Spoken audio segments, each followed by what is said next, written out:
All right, you guys, we are back. If loving you is wrong, season 5, episode 5. Let's go ahead and get into this recap. So this was a pretty good episode to me. Let's just go ahead and get into it. So Kelly takes Marcy out to tell Detective Steven, that Brad had mud on his shoes and everything else that she failed to reveal the first time she talked to him.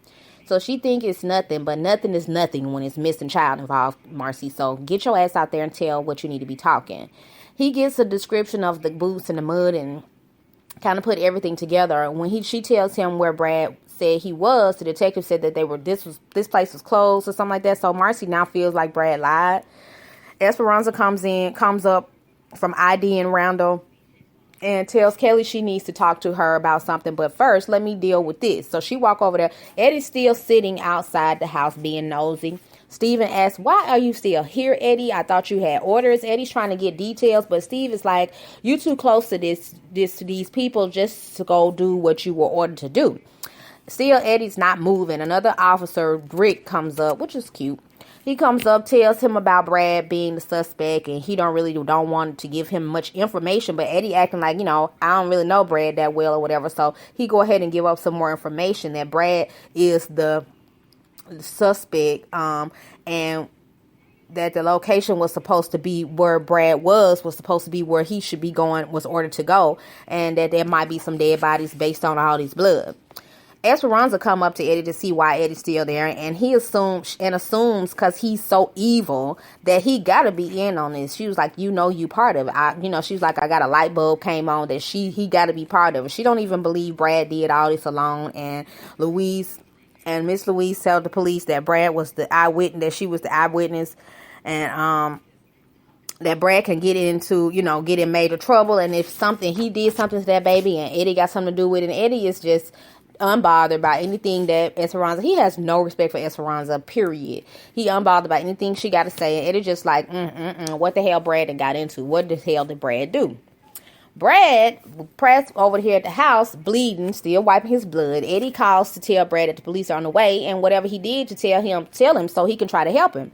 Brad seems clueless, like he don't know what she's talking about, and Eddie tries to get him to meet up with him at some address so he can try to help him, cause 911 will be there in a minute. Brad is like, for what? So he's like, for Randall kidnapping. And he like, what bodies? He still don't know what Eddie is talking about. So Eddie kind of bluntly tell him, Randall and Adam's baby was kidnapped, and the police are coming to arrest you for this crime. Eddie tells him, you should have told me. I could have helped you, and you should have gotten rid of the bodies, especially Miss Louise, because she eyewitnessed you. Brad now puts it together, but insists he did not do nothing, and he's not going to run. So he's not going to meet Eddie, and he basically hang up on Eddie. He called Marcy, she initially ignores the call. She runs and locks herself in the bathroom, feeling sick, as she's sitting over there talking to Kelly and Esperanza. Kelly and Esperanza talking about how awful this is, and they notice Travis calling Kelly's phone, and he's called 39 times. So Esperanza like, what's going on? So she's like, Kelly seemed to me, it's nothing, but Esperanza like, why I gotta always drag something out of you, Kelly? Kelly finally tell her what happened, and it's like, tell her that, the psycho stalker, let her hear the psycho stalker messages that he been leaving or whatever, and tells Kelly he sound evil and crazy, and what kind of voodoo sex did you put on him? Because Kelly told her, I slept with him and put him out and just, basically don't want to see him no more. And Kelly was like, I ain't here for your jokes, but, clearly he is upset. Kelly say he will calm down, and she knows him. Kelly is so in denial about Travis, because obviously he was going to choke you up on the porch and stalk you out. Oh, okay, well, you shouldn't even be worried and you should feel safe and not even be acting like you all frantic and whatnot when he do it. Kelly get on my nerves. Just call him and invite him over. Why don't you? Like, really, Kelly? Esperanza said, if you wrong about him and you need to call the police, are you going to call the police? And she being smart saying, I'll call Eddie. She was like, no, you need to call the real police. Kelly crazy, y'all. She's really in denial about this situation. She don't know him because he crazy too. Back at the hospital, Joey's parole office is there. And basically, even though this is all just happened, he come up to Natalie and asking, about what's going on, and Lucian kind of pulled him to the side to say, pulled him to the side and say, why are you here? We don't even know where he gonna make it through the night.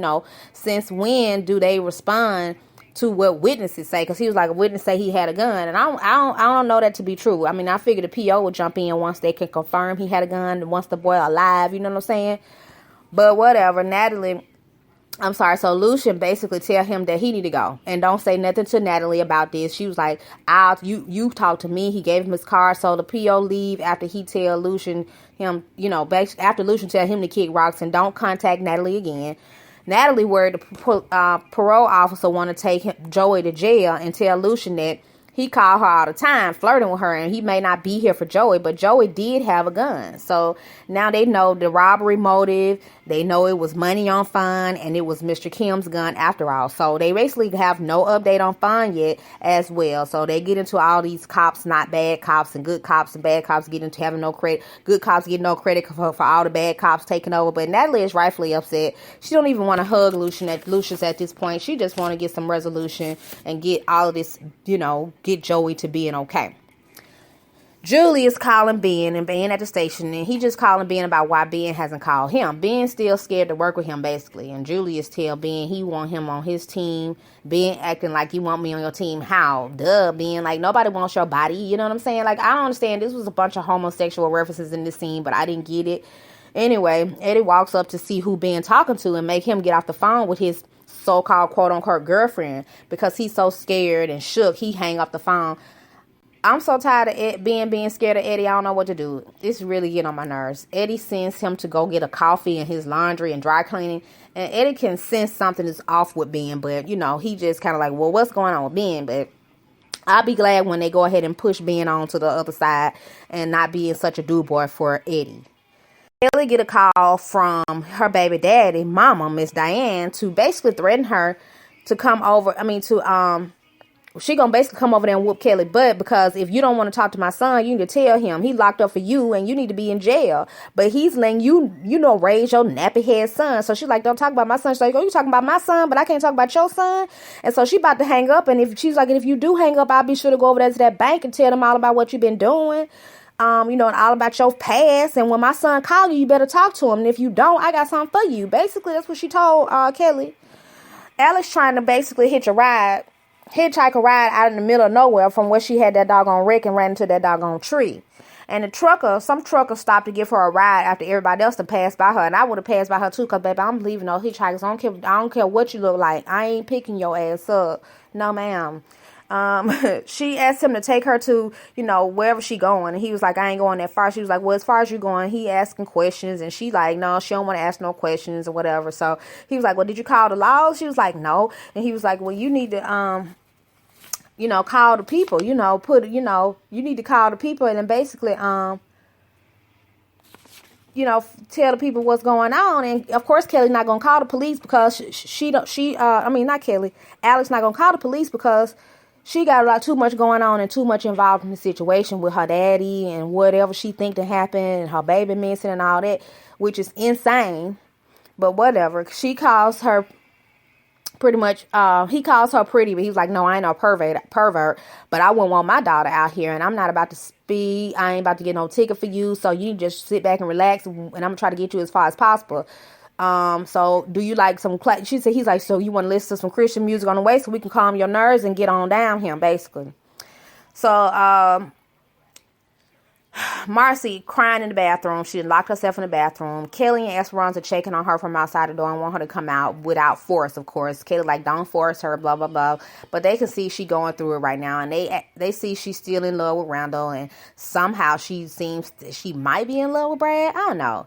Kelly is asking about, well, what is that what you want to talk to me about? Mad drama? Because Esperanza was like, we just can't get away from this mad drama, So she was like, is that what you want to talk to me about? She was like, no, this is about Joey, and that Joey got shot and they don't even know if he's going to make it. So Esperanza tell her that, they were waiting. She went to the hospital and he was still in surgery, and Natalie is distraught, and it was just been a crazy night. So Kelly was going to call, but Esperanza talks her out of calling, and they talk about Brad took it too far with his baby, but Esperanza seemed to think more of Brad and that Brad would not do something like this. Meanwhile, Brad calling Marcy Marcy finally pick up the phone. And this time, when she pick up, she's upset that she feel like Brad lied about his whereabouts. So why are you calling me? Brad tell her he know what's going on. And Brad say he didn't do it. And he tell Marcy, he didn't do it. And Marcy should know that he didn't do it and trust him more. And she said, you thought I was trying to attack you. He said, you thought I was trying to attack you. She's like, well, what was you doing? She's like, I was trying to kiss you. He was like, well, you was rough. She was like, you like it rough. She didn't say nothing. She was like, I'm finna hang up. But anyway, he tell her that he can't believe you would think something like that of me. But Marcy don't even know what to believe, really. So Brad get this knock at the door from the police. So Marcy hang up the phone after she can hear the police come to the door. He goes to the door and the police comes to search, come to search the house. No warrant. He was like, you ain't got no warrant. So he was like, I got permission from the occupant. She was like, I am the occupant. He was like the other occupant, meaning now Marcy done sent me over here and Marcy told me to come over here and check you out regarding these dirty boots that you had. So they find the boots and basically they just arrest him like you under arrest for the disappearance of Randall and RJ. But Tyler Perry leaving some stuff out like, A, okay, they ain't got no warrant, but B, I mean, just because they found the boots, he under arrest, I don't understand, but whatever. This was a pretty good episode, like I said, but I hate that, the one thing I hate about these shows is that this entire season is going to revolve around these 1 or 2 days, and probably at the end, it's going to be a cliffhanger, and we're not going to really get any kind of resolution on what's going on. We did not see Randall or hear the baby crying at all this episode, so we will see how this goes. But yeah, that's pretty much the end of the episode, you guys. Thank you so much for watching. Don't forget to subscribe. It don't cost a dime. And I will be back later today or tomorrow. I'll be back tomorrow for Love and Hip Hop Hollywood. All right. Peace.